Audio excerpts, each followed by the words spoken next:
David Vizard here, and you, my friends, are watching PowerTec 10. Here I'm going to do something by request. I've had many people ask me if they could have more of the pseudo-tech stories that involve my adventures in my heyday. I guess I did have a heyday. Yes. On with the story here. What I'm going to tell you about is my experiences, adventures, etc. with Graham Hill and Graham Hill. Yes, two of them. One you probably know. He was the second British driver to win the Indianapolis 500, Jimmy Clark being the first one. And he was also Grand Prix champion, I think, twice, right? A very colourful character. Now, I can't say we were friends. I can't even claim we were acquaintances, right? But I met him on a number of occasions which brought me in to a situation whereby I could have one-on-one conversations with him. Also, I got taken out to lunch or dinner once with him, and I did have, as a group of how shall I say, journalists, I don't want to claim I'm one, but I got invites to press dinners that he was the focal point of, and the speaker. And I also got to know him and meet him a couple of times at the track. Now, I had a friend who crewed with him, or crewed for him, and his nickname was Haggis. Now, he got that name from Graham Hill. What happened is Graham was helping the guys, his crew, unload something or other, and you know, it was, I don't think it was a race car, it was something else. And they were short of manpower. And my friend, and I can't remember his real name, but he's got a classic name, I remember that. Brain surgery again there. And anyway, Graham Hill didn't know his name at all, but he had on a Scots tartan hat. So Graham called over to him, "Hey, Haggis, come and give us a hand." Right? That's where that name came from. But on with some more of Graham Hill, Formula One driver. Unfortunately, he got killed in a plane crash, right? Not his fault. The fuel gauge read wrong, and he ran out of fuel in his twin-engine plane, literally a half a mile from the end of the runway, crashed into a golf course, and ran into one of those berms where, you know, sand things, right? And the impact, because the tank was just had fumes on it, it virtually exploded. Anyway, Graham and another driver, which I raced against, who was going to be the white hope of British Grand Prix drivers, can't remember his name right now. This guy beat me. I was driving a Mustang and he was driving an Anglia, and it was wet, right? The two of us ran away from the rest of the field. I remember going down the straight at Thruxton and thinking, you know, this car's got enough grunt for me to easily get wheel spin in the wet in high gear, right? So I would spin the wheels on that track, and I guess I was probably going 140 odd in the wet. Well, this guy, can't remember his name now, super neat guy he was. I'll look it up. But the thing was, is the two of them were killed in the crash, and so was a couple of other people. What a lot of people don't know is that the BBC had offered Graham a TV show of his own as a comedian. Now, I can tell you that Graham Hill was one of the most inspirational comedians I've ever come across, right? That guy could keep an audience enthralled at the drop of a pin, And I sometimes think that he might have been more famous as a comedian than a Formula One driver, but he was excellent at both. And one of his fortes, and let me tell you that, and I got this from one of his crews, and it was pretty obvious. One of his fortes was smooth, consistent driving. He wasn't the fastest Grand Prix driver out there. He was damnably fast, but Jimmy Clark was quicker. And both of them shared one deal. They could make equipment last. Graham Hill was your ideal Le Mans driver because he went blindingly fast with the minimum amount of mechanical hassle. But anyway, let's get on to the next part of this story. Who, may you ask, is the other Graham Hill? Let's get to that. Now, the other Graham Hill that I'm referring to lived just down the road from me. I got involved with Graham when we got together over an engine build. He raced dirt cars, mainly sedans modified for dirt. And I went to a couple of races, saw him race, and I could see that he was what we call a 10 horsepower driver. But in Graham's case, it was probably nearer 20 horsepower. That is, on most occasions, you need 20 horsepower extra in your car to keep up with his, assuming that they're the same weight and all else is equal. Well, anyway, we got together one day and talked about engines for his next season, right? And having seen what an excellent driver he was, I decided that I'd sponsor him, but I didn't tell him. He asked me for a quote for an engine, and I said, if I'm going to build a maximum effort engine, I can't really say, but it could be about this much, whatever that was. And he said to me, oh, okay, it better go for that much money. Well, I built him, it was a modified 1600cc Kent engine, Ford Kent engine. That's the cross-flow pushrod engine of the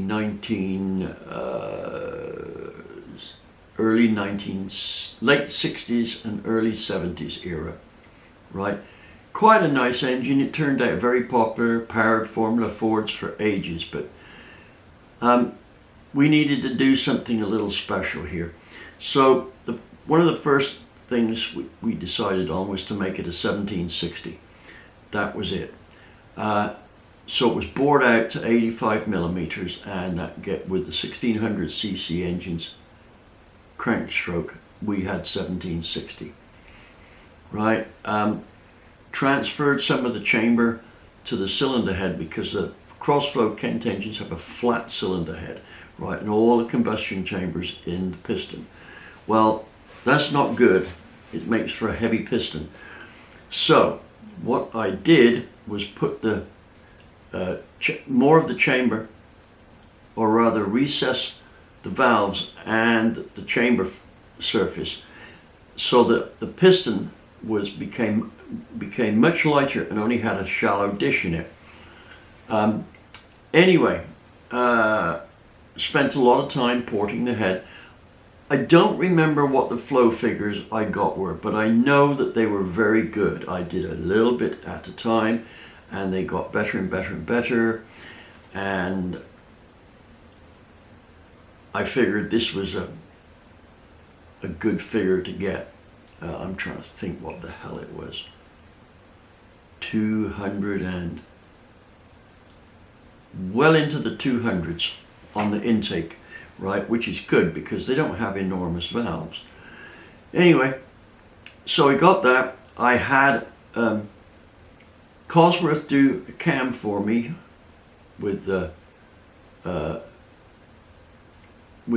some of the loads that they used, and they had another company grind their cams, and but I had I wanted a slightly different cam, so I had Cosworth order me from their cam grinder guy a cam with my specs on it, And the next thing is with this dirt racing, a wide power band is very useful because you never know when you may become bogged down, and changing gear is not the way to get out of it, because that's going to lose you time. What you need is an engine which can lug and then go right up to stratospheric RPM, right? So that you can just wind on past people, maximum rear wheel torque all the time. Well, I started thinking about exhaust systems, and after a lot of contemplation and pushing numbers around on my calculator, yeah, I had a calculator. It was the Sinclair's, one of the first calculators in England. It was very good. I had lots of facilities on it. Anyway, I noticed that there was a situation where we can have an exhaust system that came in phase several times, right? And it was completely different to any other exhaust system. It had 4 primary pipes about 9 feet long. Now don't hold me on that, I'm trying to remember. And a tailpipe around about 18 inches long. So it was 4 into 1. Now, usually 4 into 1 exhausts don't have the low end of a 4 into 2 into 1 race system, right? But I took the chance that this was going to be better.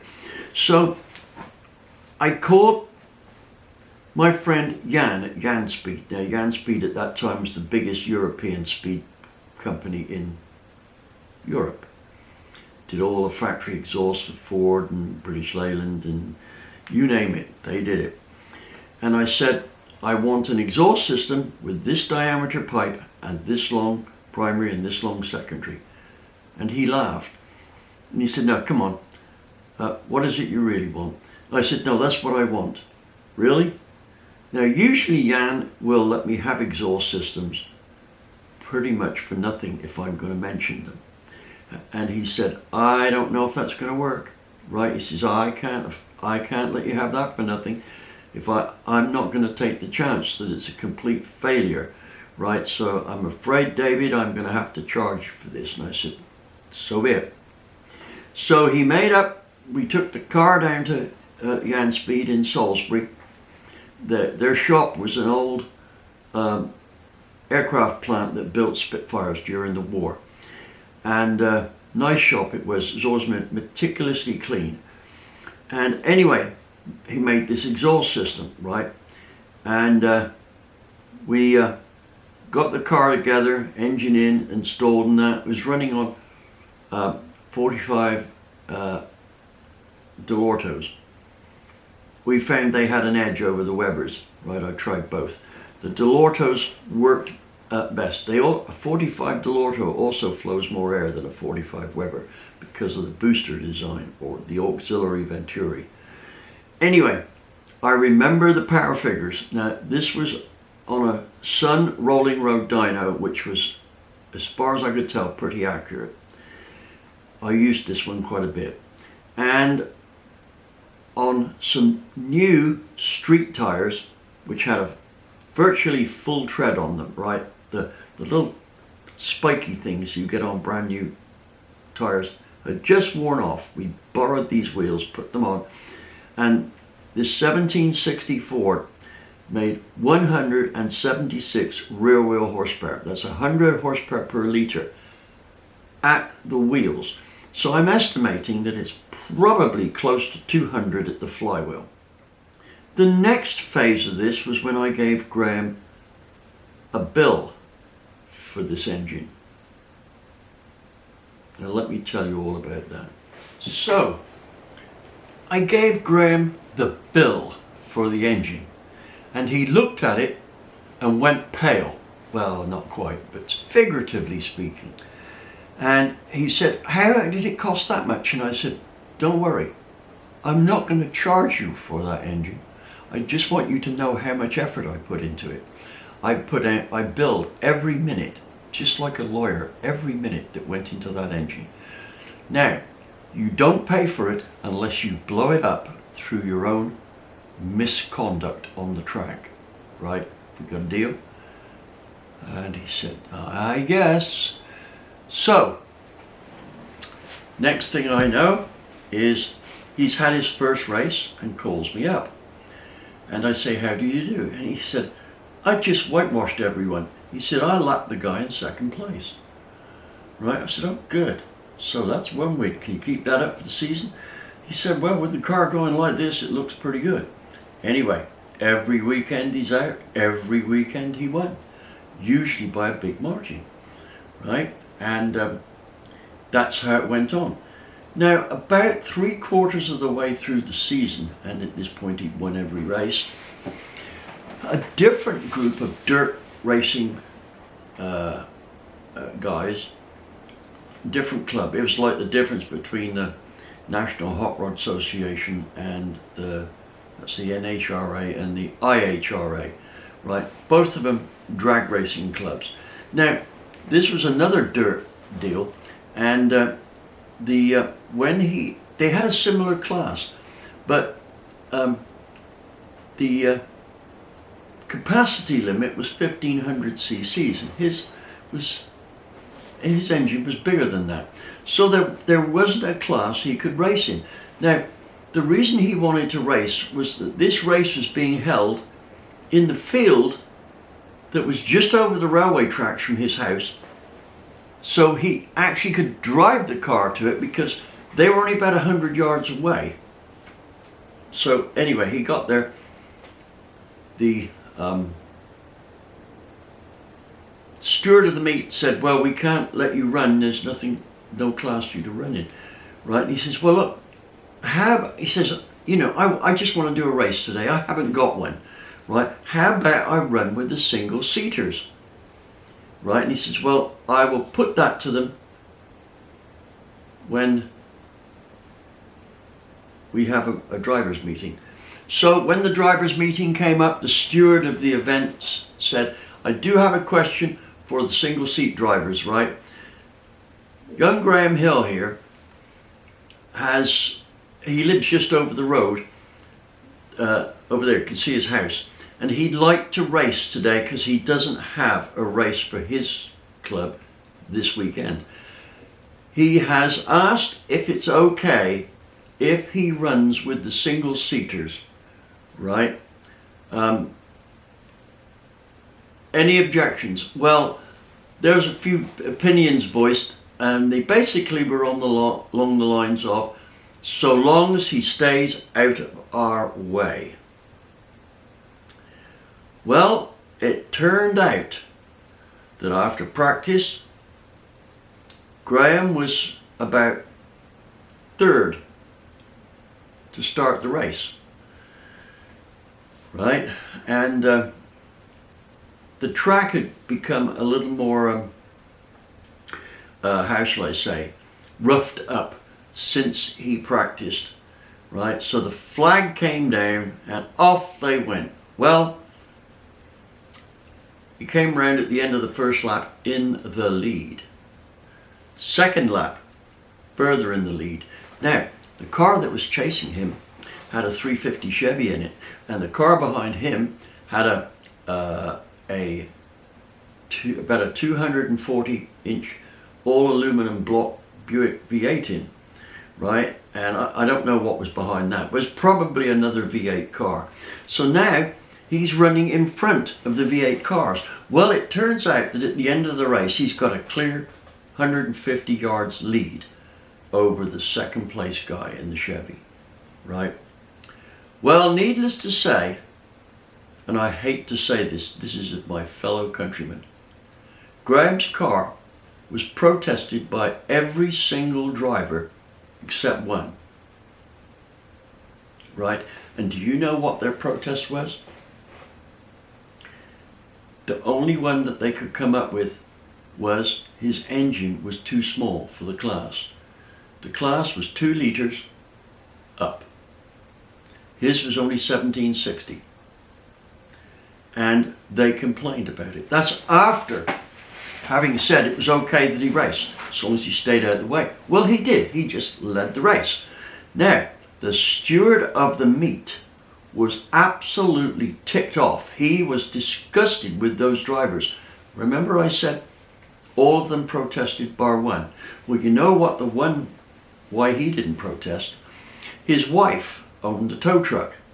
And when she heard that they protested him for his engine being too small, she was livid, and she told her husband if he protested, he was going to be walking home, because she was going to drive the truck home and leave him there with his damn race car. Right? So, good for her. Anyway, the steward of the meet said, this is how it's going to be. And the first argument I hear, this is what's going to happen. But this is how it's going to be. Graham's going to have the trophy. Now in England, most trophies are made of silver, not plastic. They're made of silver and they're worth something. I don't know, this trophy was probably worth, in today's money, $500, maybe more.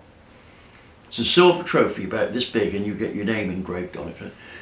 And he says, Graham's going to have the trophy, but he won't score any points because he's not racing in there. So the points go to the second place guy, first place points.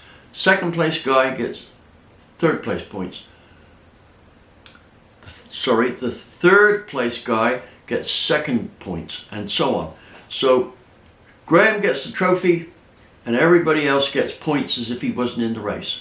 Now then, he says, if anyone protests that, I am going to have tech inspection tear down every one of your cars to make sure they're legal. Right? So the person who objects is going to piss off the rest of the team, the rest of the drivers. So I'm sure you'll get beaten up quite a few times for that. Anyway, no one protested that. And Graham came home with the trophy. Pretty good, don't you think? A 1760s sedan beating all the Formula cars. Right? Oh, you know, it's a good story to point out that, yes, to those people who said, do you really believe you can tell a pro stocker something? Yes, I can. No problem at all. There's some evidence right there. Now, let's get on to the final race. Here we go on the final race, because that was pretty epic in itself. Okay, final race time. Now, winning the championship is very much like SCCA. You do all the regionals, and then all the regional championship winners come to a final runoff, and whoever wins that is the champion. So there was probably, I'm guessing now, probably about 15 regions, right? And so Graham had to win this event against the best cars from 15 regions. Now, the hot tip was a car powered by a 3.4 litre Westlake Ford V6 engine. Right, now this used the Cosworth, as I remember it, this used the Cosworth crank and rods and pistons, which brought it out to 3.4 litres. And then the heads were ported by a guy that was pretty skillful at doing these heads. So it was 3.4 litres of V6. Oh, it was fuel injected as well. A V6 against 1760 cc's of Ford Crossflow. Now think about this, that engine's twice as big in that other car, and the guys won the area championship. Now the hot deal here was that the guy with the V6 would probably win, Graham would probably be second, right? In an uneventful race, i.e. there was no crashes or anything like that. Well, the race started off. Oh, and I've got to tell you something, right? Graham's rev limiter was set to 8,000, right? And for this event, I said he's made it through the season. I'd like him to be champion. So I said he could put a 9,000 RPM rev limiter in it. Right, I don't know how long the engine would last at that, but it was a do or die effort. Anyway, it came to the race, and I'll cut it all short here. About a lap before the end, after following the guy in the V6, the V6 took the lead early on and Graham was right behind him. And again, as I remember it, it was about a lap before the end, Graham passed him down the straight. Now, that sounds like he must have had some awesome horsepower, but it wasn't a question of horsepower, it was a question of how much you got to the ground. It was, as far as I remember, a little slippery, and I think the fact that this V6 was being harassed by a car half the size was bothering the guy. So when Graham looked like he was going to pass, he put his foot down some more, spun the wheels and let Graham by. Now that's how I think it happened. Can't guarantee it, but Graham did pass him down the straight and won the championship. So that was one of my championship wins where my engine won every race. Right now, any of those people out there who think that I'm an amateur engine builder, consider that before you just address me as an amateur engine builder who's got nothing to tell any professional, because it's just not right. Anyway, that's my David Vizard Chronicle episode for probably this month. So I hope you enjoyed it. It was a pleasure doing it, and I hope you will subscribe, share, like, and what else is there? Well, whatever else there is. Right, so I will see you on the next video. Thank you for watching.